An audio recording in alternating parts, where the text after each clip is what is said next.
Oke, jadi sebelum membuat database Accurate POS, Accurate POS dan juga database Rene Point of Sale, maka terlebih dahulu Anda harus menentukan database ya. Jadi Anda bisa login ke akun Accurate online. Nah, jadi Anda login. Nah, setelah itu jika Anda memiliki beberapa database, silakan Anda menentukan database mana yang akan dibuat database Accurate POS dan Rene Point of Sale. Misalnya ini ya, saya sudah membuat database Accurate POS. Nah, sekarang di sini saya klik dulu database Accurate POS-nya. Nah, setelah saya klik database Accurate POS untuk menentukan bahwa inilah database yang akan dibuat database Accurate POS-nya ya, Point of Sale dan Rene Point of Sale dari database ini. Nah, jadi jangan sampai salah database jika Anda mempunyai beberapa database perusahaan. Oke, untuk awalnya ya, untuk mau menginstalnya maka Anda masuk di pengaturan dan Accurate Store ya, ini penting. Jadi di Accurate Store ini banyak sekali add-on Accurate yang dapat Anda gunakan ya. Nah, di sini kita akan install namanya Accurate POS. Nah, kita klik lihat, jangan sampai salah klik yang lain ya. Nah, kita klik lihat di Accurate POS. Nah, di sini saya klik saja. Nah, ini ada informasi-informasi ya. Nah, informasi-informasi ini layout-layoutnya ya, dapat Anda baca-baca di sini ya. Nah, oke. Anda silakan baca-baca. Nah, ini biaya integrasi untuk tambahan outlet per bulan. Nah, tetapi untuk outlet pertama Anda free ya, mendapatkan gratis untuk outlet pertama. Nah, ini dia. Harga belum termasuk PPN 10% dan gratis uji coba 1 bulan. Ini informasinya. Nah, oke, ini deskripsi aplikasinya ya. Ini ada fitur-fiturnya semua, nanti kita akan bahas ya. Kita akan trial semua fitur-fitur yang ada dalam sini. Nah, ini adalah integrasinya ya, integrasi dengan Accurate Online. Artinya step by step ya, langkah demi langkahnya. Oke. Nah, sekarang kita kembali ke atas dan langsung saja saya klik di install aplikasi ya. Nah, saya klik install aplikasi. Nah, Anda akan menginstal aplikasi Accurate POS pada Accurate POS ya. Maksudnya aplikasinya Accurate POS. Database-nya ini adalah database Accurate POS. Jadi bisa saja berbeda namanya dengan ini database Anda ya. Nah, saya telah membaca dan setuju, kemudian klik install. Nah, seperti ini ya. Klik install dan silakan tunggu. Nah, maka di sini sudah ada satu menu namanya pengaturan POS. Jadi kalau Anda klik di pengaturan ya, saya tutup kembali ini ya, tutup kembali. Di pengaturan sekarang sudah ada menu tambahan yaitu pengaturan POS ya. Nah, di pengaturan POS ini silakan masih kosong ya. Nah, selanjutnya kita akan menentukan POS per outlet. Nah, ini ada cabang Jakarta dan Surabaya yang sudah kita buat sebelumnya ya, dari sini ya, dari perusahaan cabang. Nah, jadi Jakarta dan Surabaya inilah yang akan terdeteksi di pengaturan POS. Nah, sekarang misalnya saya buat untuk Jakarta. Nah, sekarang saya akan melakukan namanya mapping atau pemetaan, baik itu pembayaran tunai, kemudian pembuatan transaksi, kategori barang apa saja yang akan digunakan ya di dalam Accurate POS Jakarta ini. Nah, akan saya tentukan sekarang. Nah, misalnya akun pembayaran. Nah, saya pilih kas kasir Jakarta. Jadi bukan kas kasir Surabaya, tapi kas kasir Jakarta ya. Nah, pembulatannya saya pilih yang mana? Pembulatan ke bawah atau pembulatan ke atas. Jadi kalau pembulatan ke atas, di sini akan dipilih lagi apakah satuan, ratusan, dan ribuan. Dan akun pembulatannya juga berbeda antara pembulatan ke atas dan pembulatan ke bawah. Jadi kalau pembulatan ke atas, maka akunnya adalah pendapatan lainnya. Sedangkan kalau pembulatan ke bawah, kita lihat akun-akunnya adalah beban lainnya. Nah, biasanya kecenderungannya pembulatannya ke atas biar toko kita tidak rugi. Dan biasanya ratusan ya. Bukan satuan tetapi ratusan. Kemudian di sini saya pilih akun pembulatan ya, pembulatan. Nah, apakah ada pembulatan kasir ya, misalnya kasir. Nah, di sini tidak ada. Artinya, kalau kita pembulatan ke atas, maka kita harus membuat satu akun ya, akun pembulatan. Coba saya lihat apakah akunnya sudah ada atau belum ya.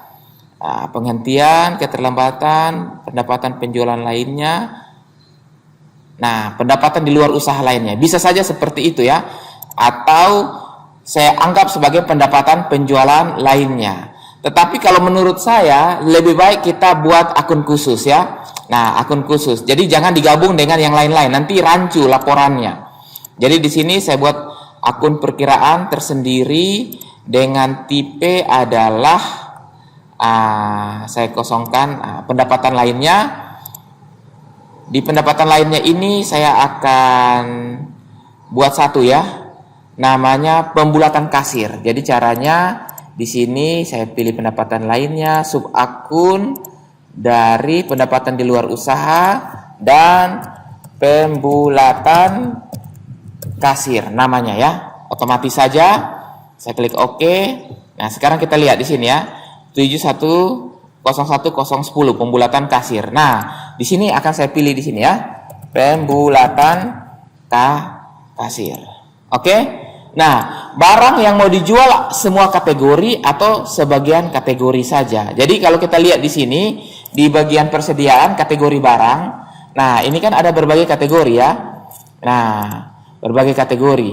Nah, biasanya ya kalau saya punya outlet maka semua kategori itu akan digunakan. Jadi saya pilih semua kategori ya, bukan sebagian kategori. Jadi semua kategori. Nah, di sini gudang stok tentu saja saya pilih di Jakarta, ya.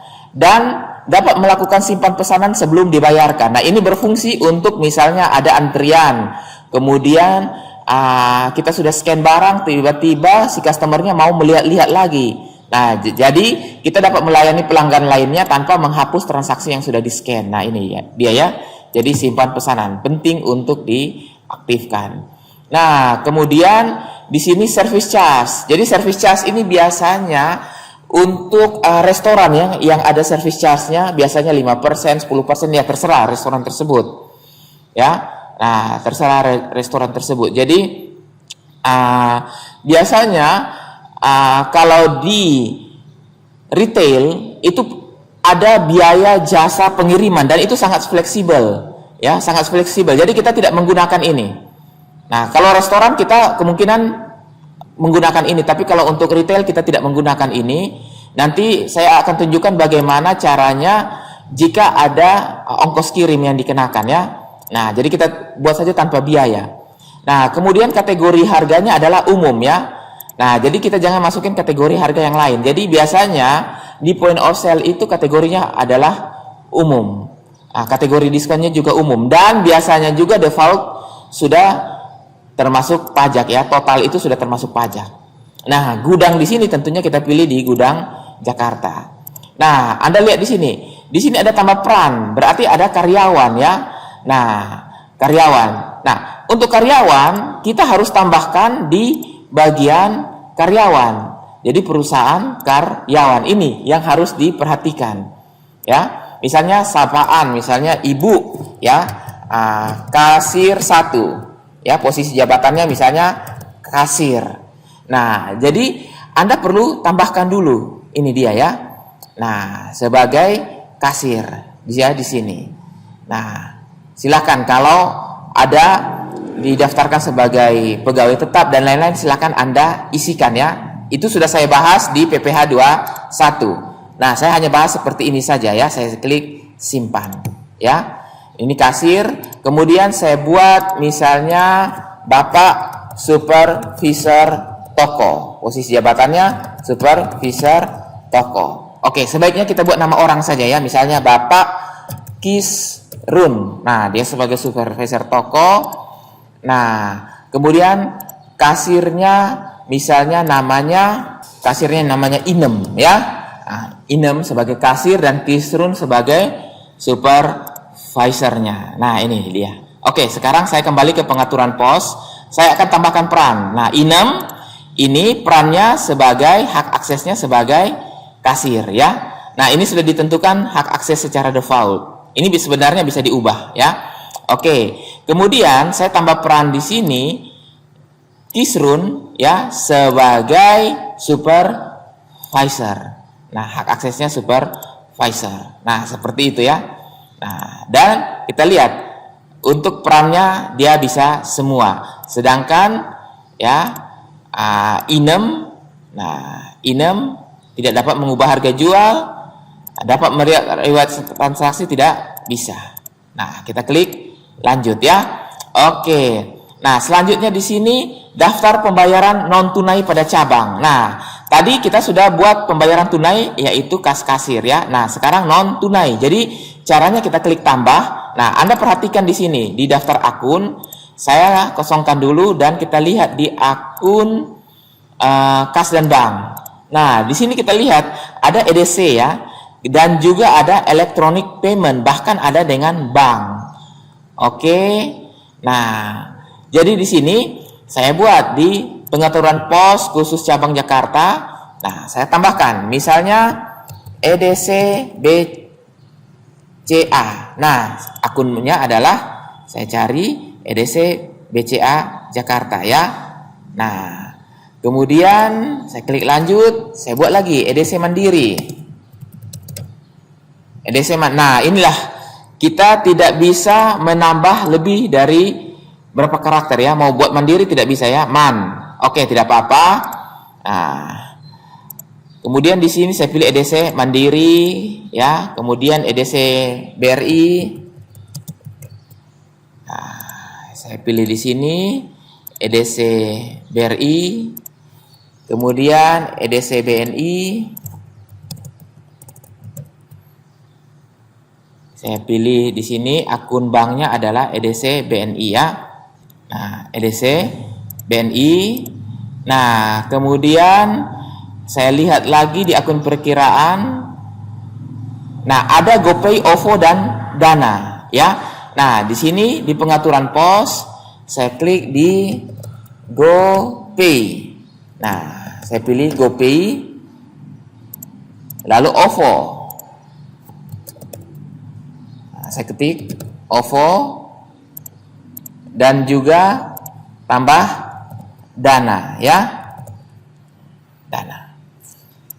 Nah, misalnya ada kebijakan transfer. Jadi orang tidak bawa EDC, kartu kredit atau kartu debit, dia mau transfer langsung di kasir dan divalidasi secara manual mungkin oleh supervisornya. Itu juga bisa ya. Kita bisa tambahkan misalnya transfer BCA. Jadi di sini kita langsung masuk di bank BCA-nya. Jadi bukan EDC ya, tapi bank BCA Jakarta. Nah, seperti itu ya. Oke. Nah, kalau sudah selesai, kita tinggal klik simpan saja ya. Nah, ini dia. Klik disimpan.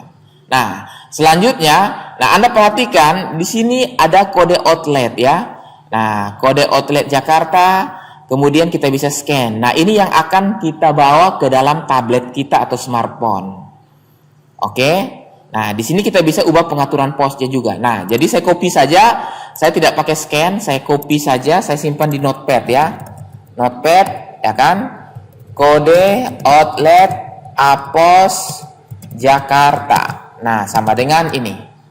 Nah, oke, saya tinggal simpan saja. Nah, di sini saya bisa mengubah peraturan posnya jika saya ingin ubah ya. Nah, di sini ada tambahan. Kode penomoran outlet yang dipakai pada pos Jakarta ini adalah 0001. Dan contoh struknya adalah seperti ini nanti ya. Sudah langsung dibuat secara default oleh Accurate. Nah, ini sudah selesai. Nah, kita bisa save ya, dan kita bisa buat baru untuk Surabaya. Nah, Surabaya sama, berarti di sini pembayarannya adalah kas kasir Surabaya. Nah, kemudian semua kategori gudang stok ya, tentunya gudang stok di Surabaya. Kemudian pembulatannya biasa ke atas ratusan dan pembulatan kasir ya untuk akun pembulatannya. Dapat melakukan simpan pesanan sebelum dibayarkan. Nah, seperti itu ya. Oke. Kemudian di sini servisnya tanpa biaya, gudang yang dicek stok adalah Surabaya. kategori adalah harga umum dan pajak sudah termasuk, PPN sudah termasuk di dalam harga barang ya. Nah, kemudian kasir Surabaya harus kita tambahkan di sini ya. Nah, ini karyawan, tadi Inem. Nah, Inem ini cabang Jakarta dan juga Kisrun ini supervisor toko di Jakarta ya. Nah, oke, saya ubah dulu biar lebih baik ya, kasir Jakarta. Nah, kemudian di sini supervisor toko di Jakarta.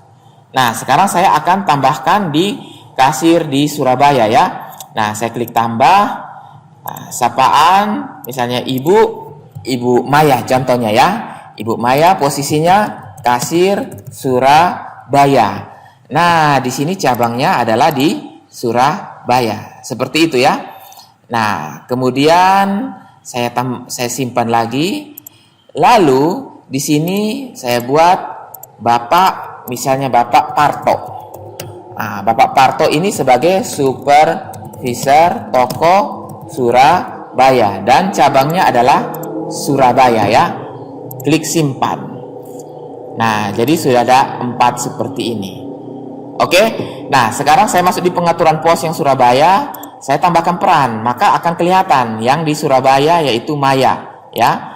Nah, peran Maya adalah sebagai kasir. Ya, kita klik lanjut. Maaf, saya tutup dulu di pengaturan pos. Nah, di sini saya buat atau saya tambahkan dengan Parto sebagai supervisor ya. Supervisor, klik lanjut. Nah, klik simpan.